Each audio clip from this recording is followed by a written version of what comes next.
सर्वांना सप्रेम क्रांतिकारी जय भीम, जय संविधान। आज जवळपास महाराष्ट्रातील सर्व मतदार आपल्या मूलभूत हक्कातील सर्वोच्च स्थान असलेल्या मताच्या अधिकाराची अंमलबजावणी करण्यासाठी तयार आहे।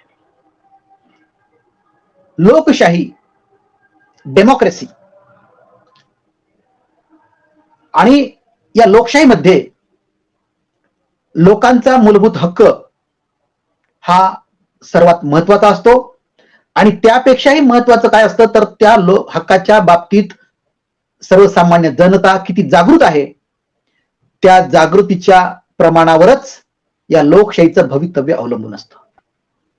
लोकशाही, या लोकशाहीची व्याख्या अब्राहम लिंकननी केलेलीच आहे। पुन्हा एकदा मी आठवण करून देतो, लोकांनी लोकांसाठी लोकांकडून चालविलेली शाही म्हणजे लोकशाही।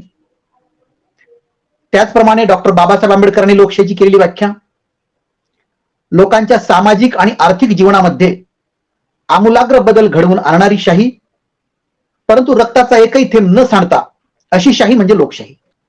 या लोकशाहीच्या जागतिक व्याख्येमध्ये डॉक्टर बाबासाहेब आंबेडकर आणि अब्राहम लिंकन यांची व्याख्या बसते। दुसऱ्या महायुद्धापर्यंत जगातील सर्वच राष्ट्रांनी हुकुमशाही, सरंजामशाही, पुरोहितशाही, साम्यवादीशाही, जहागीरदारशाही, राजेशाही या सगळ्या सत्ता प्रकार जेवढे जगामध्ये असतील आणि आहेत त्या सर्व सत्ता प्रकारांचा अनुभव संपूर्ण जगाने घेतलेला आहे दुसऱ्या महायुद्धापर्यंत।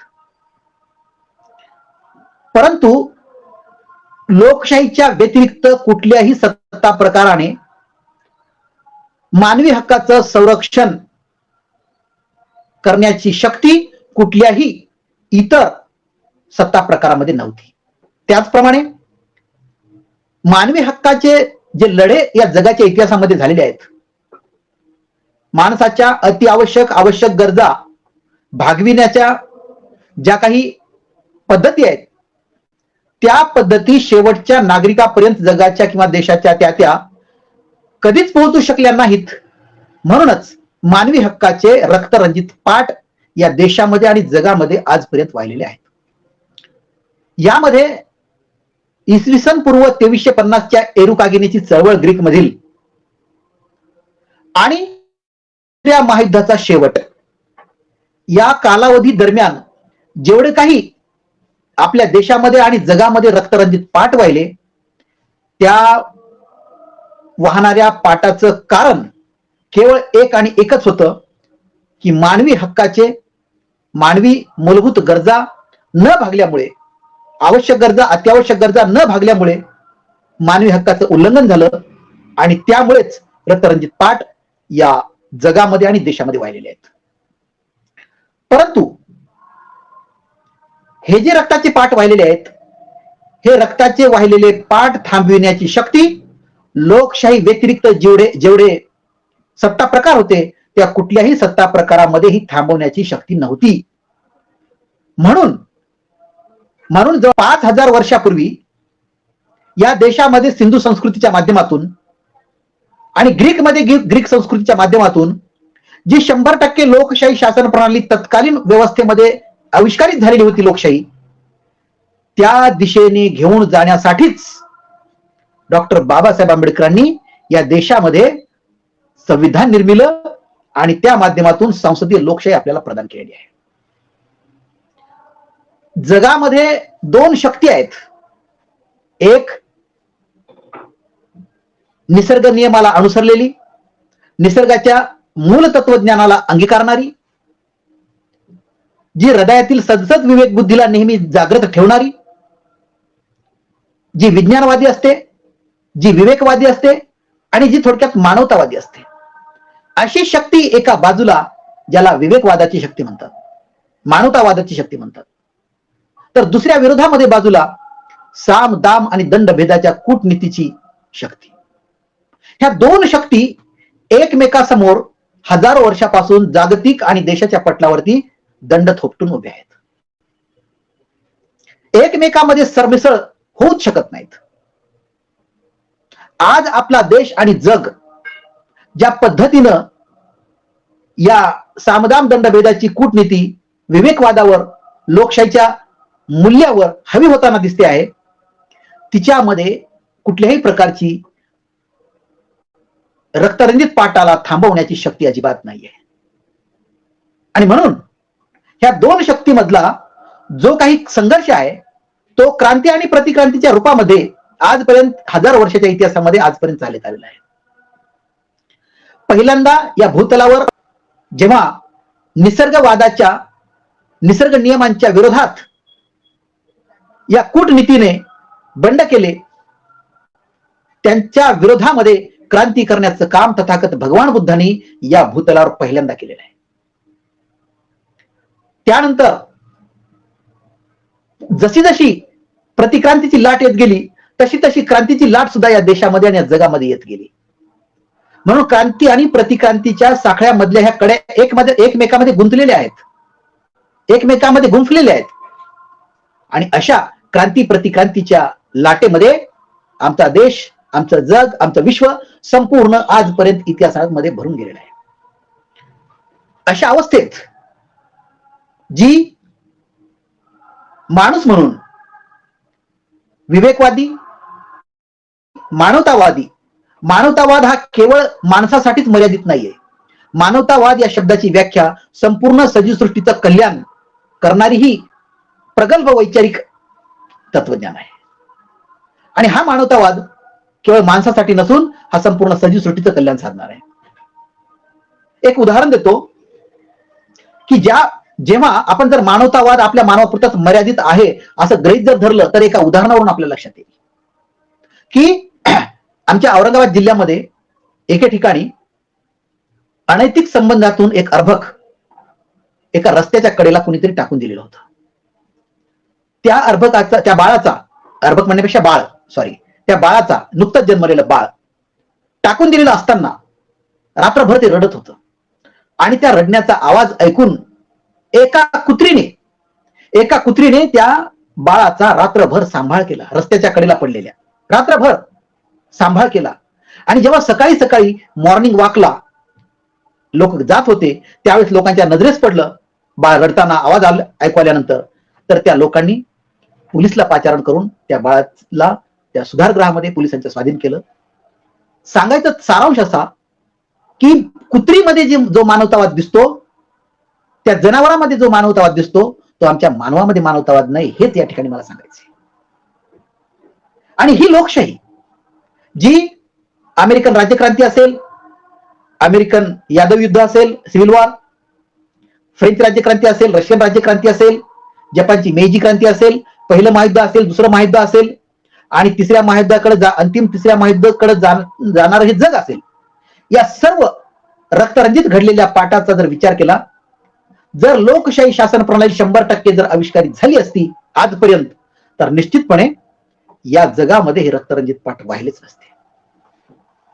अशा अवस्थेत ही लोकशाही ज्या पद्धतीने डॉक्टर बाबासाहेब आंबेडकरांनी आणि अब्राहम लिंकननी या लोकशाहीची व्याख्या केली, त्या व्याख्येप्रमाणे जर आम्ही या लोकशाहीला जी आम्हाला वाचवू शकते तिला वाचवण्याचा प्रश्नच नाही, परंतु ही लोकशाही आम्हाला म्हणजे संपूर्ण जगाच्या नागरिकांना, केवळ भारतीय नाही, परंतु मर्यादित स्वरूपात जरी बोललो तरी निश्चितपणे आमच्या भारतीय नागरिकांना वाचविण्याची शक्ती तिच्यामध्ये असताना तिला वाचविण्याची गरज आम्हाला नाहीये. आम्हालाच आमचं स्वतःचं संरक्षण करण्यासाठी या लोकशाहीची आवश्यकता असते, या संविधानाची आवश्यकता असते. आणि ही लोकशाही, हे संविधान, यातील मूलभूत हक्क आणि त्या माध्यमातून आविष्कारित होणाऱ्या लोकशाही मूल्य जे स्वातंत्र्य, समता, न्याय आणि बंधुता ही चारही मूल्य आविष्कारित करण्याची जबाबदारी ही आमच्या भारतीय सर्वसामान्य जनतेवर येऊन ठेपली. ज्या काळामध्ये आपला देश स्वतंत्र झाला 1947 ला, त्या काळानंतर मी तर एवढं म्हणेन की संपूर्ण जगामध्ये आमचा देश असा एकमेव आहे की ज्या देशाला नैसर्गिक संरक्षण आहे. पूर्वेला बंगालचा उपसागर, दक्षिणेला हिंदी महासागर, उत्तरेला हिमालय पर्वत, पश्चिमेला अरबी समुद्र, अशा चारही बाजूंनी तटरक्षक दलासारखं संरक्षण असलेल्या भारत देशाला लाभलेलं असताना सुद्धा आमच्या देशावरती आजपर्यंत सर्वात जास्त परकीय आक्रमणांची गुलामी आम्हाला लादल्या गेलेली आहे. हजारो वर्ष गुलामगिरीमध्ये राहून परकीय कुसांस्कृतिक आक्रमण आणि परकीय राजकीय आक्रमण ह्या दोन्ही प्रकारच्या कुसांस्कृतिक आणि राजकीय आक्रमणामुळे आमचा देश एवढं संरक्षण असताना सुद्धा हजारो वर्ष गुलामीमध्ये होता. मग हजारो वर्ष गुलामीमध्ये असताना सुद्धा जेव्हा 1947 ला आमच्या देशाला स्वातंत्र्य मिळालं त्यावेळेस या देशातील जनतेने निश्चितपणे या गुहेमधून जवळपास अशा पद्धतीने बाहेर पडायला पाहिजे होतं, या अन्यायाच्या अत्याचाराच्या गुहेमधून एवढ्या ताकदीनं बाहेर पडायला पाहिजे होतं की आम्हाला ही गुलामी नको, ही कुसंस्कृतिक राजकीय कुठल्याच प्रकारची गुलामी आम्हाला नको. आम्हाला आमचं स्वातंत्र्य, समता, न्याय आणि बंधुता संरक्षित करण्यासाठी आम्ही सबळ पाहिजे, प्रबळ पाहिजे, ही भावना आमच्यामध्ये यायला पाहिजे होती. परंतु ती येऊ शकली नाही. म्हणून आज जवळपास देशाच्या स्वातंत्र्यानंतरच्या 75 वर्षात आणि संविधान दिनाच्याही 75 वर्षामध्ये आणि प्रजासत्ताक दिनाच्याही 75 वर्षामध्ये आमचा देश येऊन ठेपलेला आहे.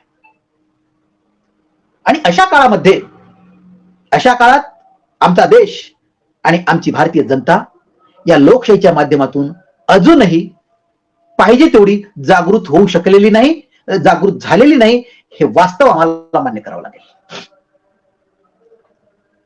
कुठल्याही देशातील लोकशाही जिवंत किती टक्के प्रमाणात हे जर तपासायचं असेल तर तेथील जनता किती टक्के प्रमाणात त्या लोकशाहीच्या माध्यमातून जागृत आहे, याच माध्यमातून त्या लोकशाहीचे आयुष्य तपासता येईल. सॉक्रेटिस म्हटल्याप्रमाणे की सॉक्रेटिस म्हणतात की प्रत्येक लोकशाहीवादी देशातील प्रत्येक नागरिकाने स्वतःला प्रश्न विचारून आत्मपरीक्षण करावं. माझा जन्म का झाला, माझ्या आईवडिलांच्या पोटी जो जन्म झालेला तो कशासाठी झालेला आहे, माझ्या देशामध्ये माझ्यावर जे कोणी राज्य करतं किंवा जी काही व्यवस्था आहे त्या व्यवस्थेला अशा पद्धतीनं स्वतःला प्रश्न विचारून त्याचे उत्तर शोधणं म्हणजे आत्मपरीक्षण आहे. आणि असं आत्मपरीक्षण झालेला माणूस मग समाज परीक्षणासाठी तयारीत असला पाहिजे. समाज परीक्षण म्हणजे तो ज्या शहरामध्ये राहतो, ज्या देशात राहतो त्या राज्यकर्त्या आणि त्या व्यवस्थेला जबाबदार धरून जाब विचारणे हा त्याचा जो हक्क आहे. आणि तो जाब विचारण्याचं परीक्षण म्हणजे समाज परीक्षण आहे. म्हणजे एकतर प्रत्येक लोकशाहीवादी देशातील नागरिकांनी हे समजून घ्यायला पाहिजे की या देशामधली व्यवस्था का निर्माण झाली, कशासाठी निर्माण झाली, कोणती निर्माण झाली, हे राष्ट्रपती कशासाठी, हे प्रधानमंत्र्यांचं कर्तव्य काय आहे संविधानिक, सर्वोच्च न्यायालयाचं सरन्यायाधीशाचं कर्तव्य काय आहे, पत्रकारितेचं नैतिक कर्तव्य काय आहे, राज्यपालांचं कर्तव्य काय आहे, मुख्यमंत्र्यांचं कर्तव्य काय आहे, मंत्र्यांचं कर्तव्य काय आहे, पोलीस प्रशासनाचं कर्तव्य काय आहे, मानवी हक्क आयोगाची निर्मिती का झाली, या अनेक जेवढे काही हे न्यायालयीन प्रक्रिया काय आहे,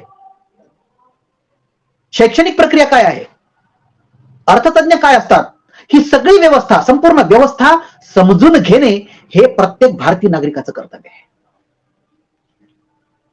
आणि या प्रश्नाची उत्तरं स्वतः शोधणं म्हणजे आत्मपरीक्षण आहे. आणि हे आत्मपरीक्षण जोपर्यंत होत नाही तोपर्यंत आम्हाला ही लोकशाही व्यवस्था आणि संविधान समजणार नाही. या देशामधले जे लोकशाहीचे आधारभूत कॉलम आहेत, आधारस्तंभ आहेत, कायदे मंडळ, कार्यकारी मंडळ, न्याय मंडळ आणि पत्रकारिता, हे चारही आधारस्तंभ संविधान आणि त्यांचं घटनात्मक आणि नैतिक कर्तव्य काय असतं आणि ते कर्तव्य, घटनात्मक आणि नैतिक कर्तव्य ते बजावतात का, आणि बजावत नसतील तर संविधानातील उपाय कोणते आहेत की जे नागरिकांच्या हातात आहेत, आणि ते नागरिकांच्या हातातले कर्तव्य सामूहिक रूपामध्ये कशा पद्धतीने पार पाडता येतील, या सर्व पद्धतीचा लेखाजोखा प्रत्येक भारतीय नागरिकांना तपासून घेणे, समजून घेणे, जागृत करणे, जागृत होणे म्हणजे समाज परीक्षण. आणि जोपर्यंत भारतीय नागरिक आत्मपरीक्षण करणार नाही, समाज परीक्षण करणार नाही सॉक्रेटिसच्या संदेशानुसार, तोपर्यंत आमच्या देशातील लोकशाही आणि संविधान आणि स्वातंत्र्य, समानता, न्याय आणि बंधुता ही लोकशाही मूल्य आविष्कारित होणार नाहीत. केवळ 5 वर्षातून एका सेकंदासाठी बॅलेट पेपरवर शिक्का मारणे किंवा ईव्हीएमचं बटन दाबणे एका सेकंदासाठी, एवढ्यासाठी लोकशाही मर्यादित नाही. तर ही लोकशाही एवढ्या प्रमाणामध्ये आहे की ज्या पद्धतीने आम्हाला सेकंदातील हजाराव्या हिस्स्यामध्ये जेव्हा आमचा श्वासोश्वास चालतो, ऑक्सिजन चालते, तेवढ्या गरजेचं ही लोकशाही आम्हाला आहे. आणि म्हणून ही लोकशाही, ज्या लोकशाहीमध्ये या सामदाम दंडभेदाच्या कूटनीतीनं अतिक्रमण केलं, त्या प्रतिक्रांतीवाद्यांना म्हणजेच RSSला, बीजेपीला, जी संविधान विरोधी शक्ती आहे, अशा संविधान विरोधी शक्तीला, जी मानवतावादाच्या विरोधात आहे, जी निसर्गवादाच्या विरोधात आहे, जो निसर्ग नियमांच्या विरोधात आहे, जी विज्ञानवादाच्या विरोधात आहे, जी विवेकवादाच्या विरोधात आहे आणि जी मानवतावादाच्या विरोधात आहे, अशा संविधान विरोधी शक्तीला आपल्याला कमीत कमी उद्या 20 नोव्हेंबरला होणाऱ्या मताच्या अधिकारातून जगाच्या वेशीवर टाकायचे. कारण आज जे आम्ही करतोय, आज जे आम्ही जागृती करतोय, आपण करतोय एकमेकांमध्ये, एकमेकाच्या विवेक शक्तीशी ओळखून, तर ही जागृती 1960 पासून व्हायला पाहिजे होती. तर आता 2025-24च्या काळामध्ये तिचा वटवृक्ष फुलताना दिसला असता. परंतु आमची अडचण अशी आहे की आम्ही जात, धर्म, पंथ, वर्ण, लिंग या भेदाच्या भिंतीमध्ये आम्ही आमची डबकी तयार करून बसलेलो आहोत.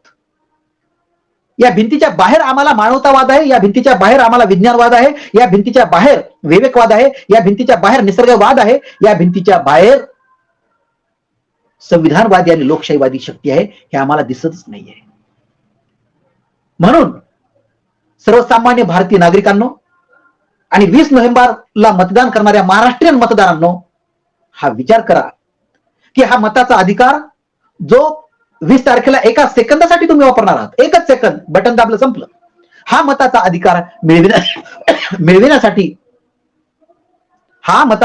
मिळविण्यासाठी आमच्या देशाला स्वातंत्र्य मिळवावं लागलं. आणि त्या स्वातंत्र्याला मिळविण्यासाठी भगतसिंग, सुखदेव, राजगुरू, असंख्य स्वातंत्र्यवीर फासावर लटकले गेलेले आहेत. त्यांना ज्या पद्धतीने शहीद झाले, हसतमुखाने शहीद झाले, तो त्यांचं हृदय जे पिळवटलं की आमचं बलिदान, स्वातंत्र्यानंतरचा जो भारत उभा राहील त्या भारतासाठी असेल आमचं बलिदान. ही मरताना, ही फासावर जाताना त्यांची जी कल्पना होती, ती कल्पना आज तुम्ही थोडस एका सेकंदासाठी 20 नोव्हेंबरला आठवा की मला जो मताचा अधिकार मिळालेला आहे, तो मताचा अधिकार, या मताच्या अधिकारासाठी मला या स्वातंत्र्यवीरांना माझ्यासाठी बलिदान व्हावं लागलं. स्वातंत्र्यानंतरचे जे काही महापुरुष होते, महात्मा गांधी असतील, पंडित जवाहरलाल नेहरू असतील, डॉक्टर बाबासाहेब आंबेडकर असतील, सुभाषचंद्र बोस असतील वगैरे, या सर्व मंडळींनी या मताच्या अधिकारासाठी संपूर्ण ध्येयपणाला लावलं आणि संपूर्ण संघर्ष करून हा या पद्धतीचा हक्क मला मिळवून दिलेला आहे. ही जाणीव त्या एका सेकंदासाठी 20 नोव्हेंबरच्या लक्षात घेतली पाहिजे. कारण हा मताचा अधिकार माझ्या जीवापेक्षाही, प्राणापेक्षाही मोलाचा असल्यामुळं हा मताचा अधिकार मी, माझ्या प्रत्येक माता भगिनीने म्हटलं पाहिजे, हा माझ्या मताचा अधिकार मी 2100 रुपयासाठी, 3000 रुपयासाठी, 7500 रुपयासाठी, 1500 रुपयासाठी विकणार नाही. हा मताचा अधिकार मी माझ्या शिलाचं संरक्षण करणाऱ्या, माझ्या इज्जतीचं संरक्षण करणाऱ्या, जी इज्जत, जे शील माझ्या जीवापेक्षाही मोलाचं आहे, माझ्या प्राणापेक्षाही मोलाचं आहे, माझा शील आणि माझी इज्जत या मताच्या अधिकाराच्या बरोबर आहे. प्रत्येक लाडक्या बहिणीने म्हटलं पाहिजे की माझी इज्जत आणि माझं शील हे या मताच्या अधिकाराच्या बरोबरीनं आहे. म्हणून हे 2100 रुपये किंवा 3000 रुपयासाठी मी विकणारी नाही, मी लाचार नाहीये. अशा पद्धतीचा त्या ठिकाणी स्वाभिमान आमचा 20 नोव्हेंबरच्या एका सेकंदाच्या मतासाठी जागृत झाला पाहिजे, आमच्या लाडक्या बहिणींचा, लाडक्या मातांचा. त्याचबरोबर आम्ही जे महाराष्ट्रीयन मतदार आहोत, आमचाही स्वाभिमान कुठल्याही आमिषाला किंवा धमकीला बळी न पडता आम्ही त्याचा वापर पुरेपूर करणार आहोत. जरी या व्यवस्थेने आम्हाला 500च्या नोटा दिल्या असतील, कदाचित ज्यांना मिळाले असतील ते मिळाले असतील, त्यांनी सुद्धा हा विचार केला पाहिजे, जरी या व्यवस्थेने मला लालूच दिलेली पैशाची किंवा पैसे दिलेले आहेत, त्यांनी सुद्धा हा विचार केला पाहिजे की या मताचा अधिकाराची किंमत मला 10,000 दिले असतील तर तेवढीच किंमत नाहीये, कारण हा मताचा अधिकार माझ्या प्राणाच्या जीवापेक्षाही मोलाचा आहे. आणि जर माझ्या जीवाची प्राणाची मोलाची किंमत जर 10,000 पेक्षा कमी असेल तर निश्चितपणे आम्ही मतदार हा जागृत नाही, हेच सिद्ध. आणि या प्रकारच्या लोकशाहीला, जी लोकशाही संपूर्ण सजीव सृष्टीचं कल्याण करणारी आहे, जी लोकशाही संपूर्ण मानवांचं कल्याण करणारी आहे, स्वातंत्र्य, समानता, न्याय, बंधुता, कुणीही गरीब नको, कुणीही श्रीमंत नको, प्रत्येकाला अभिव्यक्ती स्वातंत्र्याचा हक्क, भाषणाचा स्वातंत्र्याचा हक्क, शील सांभाळण्याचा हक्क, स्वतःच्या संरक्षणाचा हक्क, हा जेव्हा संरक्षणात हा जो हक्क प्रदान करण्यात आलाय तो प्रदान केलेला हक्क हा लोकशाहीमधला आहे. आणि ही लोकशाही जर टिकवायची असेल, ही लोकशाही प्रगल्भित करायची असेल तर आपल्याला संविधानाला अधोरेखित करावे लागेल, संविधानाला आविष्कारित करावे लागेल. आणि संविधानाला आविष्कारित करायचं असेल तर त्या संविधानातील 395 कोहिनूर हिरे आम्हाला समजून घ्यावे लागतील. आणि त्यासाठीच आम्ही संपूर्ण आमचा जीवनाच्या शेवटच्या श्वासापर्यंत आम्ही हा निर्णय घेतला पाहिजे की जीवनाच्या शेवटच्या श्वासापर्यंत माझं तन, मन, धन आणि संघर्ष संपूर्ण लोकशाही आणि संविधानाच्या आविष्कारासाठीच समर्पित होईल. अशा पद्धतीने जेव्हा आम्ही दृढ संकल्प करून निर्णय घेऊ तेव्हा निश्चितपणे नागरिक म्हणून, एक जबाबदार नागरिक म्हणून आम्ही त्या ठिकाणी सिद्ध होऊ. अशा लोकशाहीला वाचविण्यासाठी, असं म्हणण्यापेक्षा लोकशाही आम्हाला वाचवते तर आम्हीच आम्हाला वाचविण्यासाठी या लोकशाहीला आविष्कारित करणं गरजेचं आहे. आणि ही लोकशाही आविष्कारित करायची असेल तर दर 5 वर्षांनी येणारा हा मूलभूत हक्क जो मताचा अधिकार आहे, तो मताचा अधिकार आम्ही कुठल्याही आमिषाला बळी न पडता, कुठल्याही प्रलोभनाला बळी न पडता, कुठल्याही धमकीला बळी न पडता आम्ही आमच्या मताचा अधिकार गुप्त पद्धतीनं, अधिकारानं आम्ही बजावलाच पाहिजे. त्या ईव्हीएमचं बटन दाबून असेल किंवा त्या पोस्टल ऑर्डरच्या बॅलेट पेपरच्या मतपत्रिकेवर असेल. अशा प्रकारे हा निर्णायक निर्णय घेतला पाहिजे आपल्याला. आणि आज महाराष्ट्राचा जर विचार केला तर आमचा महाराष्ट्र संपूर्ण देशाच्या स्वातंत्र्यानंतर संपूर्ण देशाचं होकायंत्र ठरलेला आहे. सांस्कृतिक घ्या, शैक्षणिक घ्या, पुरोगामित्व घ्या, या सर्व क्षेत्राच्या मध्ये महाराष्ट्र हा देशामध्ये गेल्या 70 वर्षापासून होकायंत्रासारखा देशाला दिशा देणारा ठरलेला आहे. त्याचबरोबर आर्थिक बाबतीत सुद्धा हा महाराष्ट्र, संपूर्ण जीडीपी हा महाराष्ट्राच्या बाबतीत सर्वात जास्त आहे देशाच्या सरकारच्या तिजोरीमध्ये. आणि म्हणून या महाराष्ट्रावर ज्याचं राज्य, त्याचं संपूर्ण देशावर राज्य, हे जे समीकरण म्हटलं जातं ते काही उगीच नाहीये. म्हणून या महाराष्ट्रावरती जो काही आज 20 नोव्हेंबरला विधानसभेच्या निवडणुका लादलेल्या आहेत, त्या निवडणुकांना सामोरे जाण्यासाठी मतदारांच्या, लाडक्या बहिणींच्या आणि संपूर्ण महाराष्ट्रीयन मतदाराच्या सदसद विवेक बुद्धीला मी आवाहन करू इच्छितो की आपण पुरेपूर विचार करावा. कारण आम्ही, संविधानाने काय सांगितलेलं आहे, आम्ही भारताचे लोक, आणि शेवटी सांगितलंय स्वतः प्रत अधिनियमित करून अंगीकृत करीत आहोत. या दोन ओळीच्या माध्यमातून हे लक्षात घेतलं पाहिजे की आम्ही या देशाचे, राज्याचे मालक आहोत. We are owner, I am owner. आम्ही स्वतः मालक आहोत आणि आम्ही स्वतः मालक आहोत या देशाचे, या राज्याचे. तर निश्चितपणे ही व्यवस्था आमच्यासाठी आहे, आम्ही त्यांच्यासाठी नाही. व्यवस्थेसाठी जनता नसते तर जनतेसाठी व्यवस्था असते. म्हणून आम्ही या देशाचे मालक आहोत. आम्ही जो ठरवणार तोच या खुर्चीवरची सत्तेच्या खुर्चीवर बसेल. हा जो आपल्याला मताचा अधिकार दिलाय त्याचा पुरेपूर चांगल्या पद्धतीने, जागृतपणे, डोळसपणे त्याचा वापर करावा. कारण या भारतीय लोकशाहीचं, भारतीय संविधानाचं अस्तित्व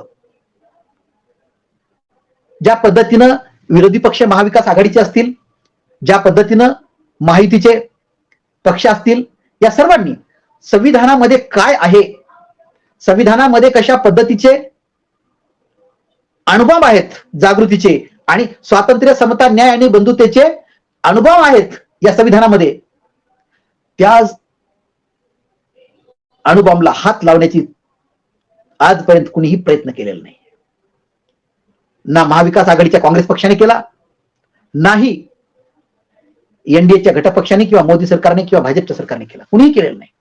केवळ बस त्या संविधानाच्या वरच्या डोलाऱ्यानुसार आपला राज्य कारभार करण्याचं काम करतायत आणि संविधानातील मूलभूत जे घटक आहेत त्यांना बाजूला ठेवून उल्लंघन करून आपला देशाचा राज्यकारभार कूटनीती त्यामध्ये घुसवून अतिक्रमण करून या देशाचा राज्यकारभार चालत आहे आणि महाराष्ट्राचा सुद्धा. अशा अवस्थेमध्ये मी आपल्या सर्वांना जे या व्हिडिओच्या माध्यमातून ऐकत आहेत किंवा ऐकतील उद्या, त्या सर्वांनी स्वतःच्या सदसद विवेकबुद्धीला प्रश्न विचारायचा आहे. मग त्या लाडक्या बहिणी असतील किंवा बंधू असतील, त्यांनी स्वतःला हा प्रश्न विचारायचा आहे की आज माझ्यावर जी महागाईची वेळ आलेली आहे, आज जी माझ्यावर बेरोजगारीची वेळ आलेली आहे, आज जी माझ्यावर कर्जबाजारी होण्याची वेळ आलेली आहे, ही वेळ का आली बरं? याच्या सखोल कारणापर्यंत आणि त्या सत्यापर्यंत पोहोचा, तेव्हा ते कारण आणि सत्य या सामदाम दंड भेदाच्या कूटनीतीच्या सत्ताधारी राजकीय पक्षांकडे दिसेल. आमचे अजित पवार म्हणतात, आम्ही महाराष्ट्राच्या विकासासाठी सत्तेमध्ये सहभागी झालो आहोत. अरे विकास कसला? कर्ज काढून सण साजरा करणे हे विकासाचं लक्षण नव्हे. संत गाडगे बाबा सांगतात, कर्ज काढून पोळ्या खाऊ नका सणाच्या दिवशी. हे संत गाडगे बाबांचा, जे संत गाडगे बाबा कुठल्याही चार भिंतीच्या शाळेमध्ये किंवा महाविद्यालयामध्ये शिकलेले नव्हते. तुमच्या भाषेत म्हटलं तर ते अज्ञानी होते, अडाणी होते. अज्ञानी नाही, अडाणी होते. मग अडाणी असताना सुद्धा त्यांनी हे एवढं मोठं तत्वज्ञान सांगताय आणि तुम्ही म्हणताय की आम्ही विकासासाठी सत्तेमध्ये सहभागी झालोत. निर्लज्जपणाचा कळस तरी या ठिकाणी तुम्ही चढवून घेतलेला आहे, हे निश्चित आहे. कोणी सांगितलं तुम्हाला आर्थिक विकास करायचा? आम्हाला आवश्यकता नाही. आमच्या जनतेला आज रोजी सुद्धा कुठल्याही आर्थिक विकासाची गरज नाही. जो आहे तो बस झाला, भरपूर झाला. ज्या वेळेस आमच्या सरकारी तिजोरीमध्ये, राज्याच्या आणि केंद्र सरकारच्या तिजोरीमध्ये शिलकीचा अर्थसंकल्प सादर होईल, त्या दिवसापासून तुम्ही खुशाल आर्थिक विकासाच्या गप्पा मारा. शिलकीचा अर्थसंकल्प सादर होईपर्यंत. आणि त्याचबरोबर शिलकीचा अर्थसंकल्प सादर करण्याच्या पूर्वी या देशावर आणि या राज्यावर जेवढं कर्ज आहे त्याची मुद्दलासहित परतफेड केली पाहिजे. आणि जेव्हा ही मुद्दलासहित व्याजासहित परतफेड होईल कर्जाची, तिथून पुढं तुमचा अर्थसंकल्प हा नो प्रॉफिट नो लॉस धर्तीवर येईल, न्यूट्रल गिअर प्रमाणे येईल. आणि मग त्यानंतर शिल्लकीचे अंदाजपत्रक, शिल्लकीचा अर्थसंकल्प सादर होईल. आणि ही वेळ या महाराष्ट्रामध्ये किंवा देशामध्ये येईल किंवा नाही याची शाश्वती राहिलेली नाही. आणि जेव्हा ही येईल त्याच वेळेस तुम्ही आम्ही विकासाच्या, आर्थिक विकासाच्या गप्पा मारा, तरच ते जनतेला मान्य होईल. ये पब्लिक है, सब जानती है ये पब्लिक है. हे समजून घ्या राजकारण्यांनो, सत्ताधाऱ्यांनो, हे समजून घ्या. स्वतःच निर्माण केलेल्या आर्थिक आणि मानसिक वर्तुळामध्ये समाधान मानू नका. मांजर जरी डोळे लावून मडक्यातलं दूध पित असलं आणि त्याला वाटत असलं की मला कोणी पाहत नाही, परंतु संपूर्ण जग त्यांना पाहत असतं. अगदी त्याचप्रमाणे तुम्ही सर्व सत्ताधारी राजकारणी हो, जरी तुम्हाला वाटत असेल तुमच्या मानसिक वर्तुळामध्ये, आर्थिक वर्तुळामध्ये, आम्ही लाडक्या बहिणींना 1500 रुपये, 7,500 रुपये दिले, आता आम्हाला मतं भेटतील, या गफलतीमध्ये राहू नका. आम्ही जाहीरनाम्यामध्ये महिन्याला 3,000, 2,100 रुपये देणार आहोत, त्याला भाळून जाऊ नका. तुम्ही त्या गफलतीमध्ये राहू नका. कारण आमचा महाराष्ट्रीयन मतदार हा आता सुजान झालेला आहे. आता तुमच्या कुठल्याही भूलथापेला किंवा आश्वासनाला खोट्या बळी पडणारा नाहीये. आणि त्यासाठी तुम्हाला त्या पद्धतीनं हा महाराष्ट्रीयन मतदार येत्या 20 नोव्हेंबरला तुम्हाला तुमची जागा दाखवून दिल्याशिवाय राहणार नाही. हा मतदार ही आमची जागृती आहे. मी अनंत भवरे असेल, ऐकणारे आमची महाराष्ट्रीयन जनता असेल किंवा देशातली जनता असेल, हे आम्ही आमचा आपसातलं हे जागृती करण्याचं हे माध्यम आहे आमचं. कारण या देशामध्ये हा मताचा अधिकार सुरक्षित ठेवणं किंवा राखणं हे आमचं कर्तव्य आहे. आमच्या भारतीय आणि महाराष्ट्रीयन जनतेचं मतदाराचं कर्तव्य आहे. या मुख्य निवडणूक आयोगाने ईव्हीएमच्या माध्यमातून हिरावून घेतला काय, किंवा सर्वोच्च न्यायालयाने त्याच्या विरोधामध्ये पिटिशन असून सुद्धा त्यांनी बेदखल केलं काय, किंवा मोदी सरकारने, भाजपच्या सरकारने त्याच्यावरती कुठल्याही प्रकारे त्यांना गुलाम बनवून त्या पद्धतीनं त्यांना तसं करायला लावणं काय, काही जरी असलं तरी लोकशाही ही लोकांसाठी आहे. कुठल्याही डॉक्टर बाबासाहेब आंबेडकरांनी भारतीय संविधानामध्ये कुठल्याही राजकीय पक्षाचं नाव टाकलेलं नाहीये, कुठल्याही राजकीय नेत्याचं नाव त्याच्यामध्ये नाहीये किंवा त्यांचा उल्लेख सुद्धा नाहीये. कुठल्याही राजकीय पक्षाचा उल्लेख नाही, कुठल्याही नेत्यांचा उल्लेख नाही. तर यामध्ये संविधानामध्ये केवळ आणि केवळ उल्लेख आहे तो हाच की आम्ही भारताचे लोक, आणि हे संपूर्ण कर्तव्य मी स्वतः परत अधिनियमित करून अंगीकृत करत आहे. हे संविधान, ही लोकशाही, हे संपूर्ण सर्वसामान्य त्या त्या देशाच्या लोकशाहीवादी देशाच्या जनतेच्या माध्यमातून त्यांच्यासाठी निर्माण झालेले आहे. आणि ही भारतीय लोकशाही आणि संविधान हे आमच्या भारतीय सर्वसामान्य जनतेसाठी निर्माण झालेले आहे. म्हणून तुम्ही या व्यवस्थेमध्ये जे जे कोणी असेल, तुम्ही आमचे एक प्रकारचे संविधानाच्या माध्यमातून नोकर आहात. नोकर, तुम्ही आमचे गुलाम आहात. आमच्या दिशेवर तुम्हाला चालणं भाग आहे. परंतु आम्ही संविधानातून जागृत झालो नाही, म्हणून आम्हाला हे महत्व कळालं नसल्यामुळं आज तुम्ही आम्हाला गुलाम करून टाकत आहात. परंतु यापुढे लक्षात ठेवा, येणारा संविधान दिन हा 75 वर्ष पूर्ण करणार आहे. 26 जानेवारी 2025 हा प्रजासत्ताक दिन 75 वर्ष या देशाची पूर्ण करणार आहे. या 2 महिन्यापासून म्हणजे 26 नोव्हेंबर पासून आणि 26 जानेवारी पासून आम्ही भारताचे लोक या शेवटच्या श्वासापर्यंत या संविधानाला, लोकशाहीला समजून घेऊन, जागृत होऊन, आविष्कारित करून आम्ही आमच्या कर्तव्यातून जबाबदारी स्वीकारून पहिल्यांदा आम्ही रस्त्यावर उतरून आंदोलन करणार आहोत की या व्यवस्थेने, या मुख्य निवडणूक आयोगाने जो आमचा मताचा अधिकार हिरावून घेतलेला ईव्हीएमच्या माध्यमातून, त्या ईव्हीएम आणि व्हीव्हीपॅटला आम्ही जगाच्या वेशीवर टांगल्याशिवाय राहणार नाही. हे आमच्या भारतीय नागरिकांचा आणि स्वतः परत अंगीकृत आणि अधिनियमित करण्याचा हा आमचा अधिकार आणि कर्तव्य आहे. हे या ठिकाणी मी निश्चित सांगू इच्छितो. कारण जर ईव्हीएम आज सुद्धा, आज सांगतो, आज आत्ता चॅलेंज करून सांगतो, या नेभट आणि शंड मुख्य निवडणूक आयोगाने आज ईव्हीएम हटवली पाहिजे, व्हीव्हीपॅट हटवलं पाहिजे आणि बॅलेट पेपरवर निवडणुका घेऊ द्या, मतदान घेऊ द्या. या संविधान विरोधी शक्ती जी बीजेपी आहे ती नेस्त नाबूद.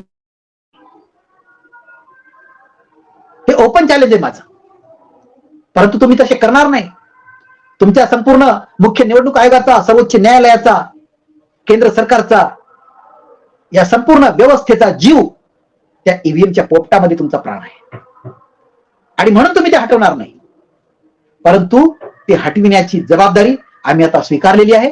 येणाऱ्या संविधान दिनाच्या आणि प्रजासत्ताक दिनाच्या नंतर हिला हटविण्यासाठी संपूर्ण देशभर रस्त्यावर उतरून आंदोलन करणार आणि तुमच्या या ईव्हीएमला, व्हीव्हीपॅटला हटवून आमच्या मताचा अधिकार आम्ही चाबूत ठेवू, जागृत ठेवू आणि त्याच नंतर आणि त्याचबरोबर या आंदोलनाच्या बरोबर आम्ही संविधानाच्या संपूर्ण 395 कोहिनूर हिऱ्यांची सुद्धा जागृती करून आम्ही संपूर्ण देशभर आणि राज्यभर ही जागृती करणार आहोत. हा दृढ संकल्प मी या ठिकाणी आपल्याला माझ्या माध्यमातून मी सांगू इच्छितो. प्रिय मतदार बंधू भगिनींनो, महाराष्ट्रीयन आणि लाडक्या बहिणींनो आणि भावांनो, हा विचार करा की येणाऱ्या 20 नोव्हेंबरचा प्रत्येक सेकंद हा आमच्यासाठी जो बटन आम्ही दाबणार आहोत, तो सेकंद येथील व्यवस्थेने आमचा तो सेकंद भ्रष्ट करण्याची तयारी करून ठेवलेली आहे.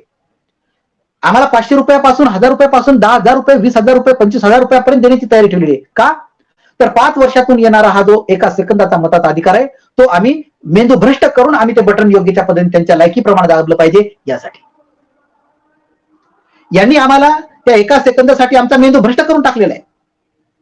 परंतु विनम्र पद्धतीने सांगतो, नम्र होऊन सांगतोय की प्रिय महाराष्ट्रीयन मतदार बंधू भगिनींनो, 20 नोव्हेंबरचा प्रत्येक सेकंद आपण जागृत आणि डोळसपणे त्या सेकंदाचा वापर योग्य पद्धतीने झाला पाहिजे. संविधान विरोधी शक्तीला, निसर्गवादाच्या विरोधी शक्तीला, मानवतावादाच्या विरोधी शक्तीला जगाच्या वेशीवर टांगायचंय आणि त्यासाठीच हा मताचा वापर आणि अंमल आपल्याला करायचा आहे. जास्तीत जास्त मतदानाची टक्केवारी झाली पाहिजे, याकडेही लक्ष केंद्रित केलं पाहिजे, हे सुद्धा लक्षात घेतलं पाहिजे. म्हणून या ठिकाणी मी एवढंच शेवटी सांगू इच्छितो की महाराष्ट्रीयन मतदार राजा जागा हो, आणि जागृत लोकशाहीचा धागा हो, एवढं बोलतो आणि थांबतो. जय संविधान, जय भारत. धन्यवाद.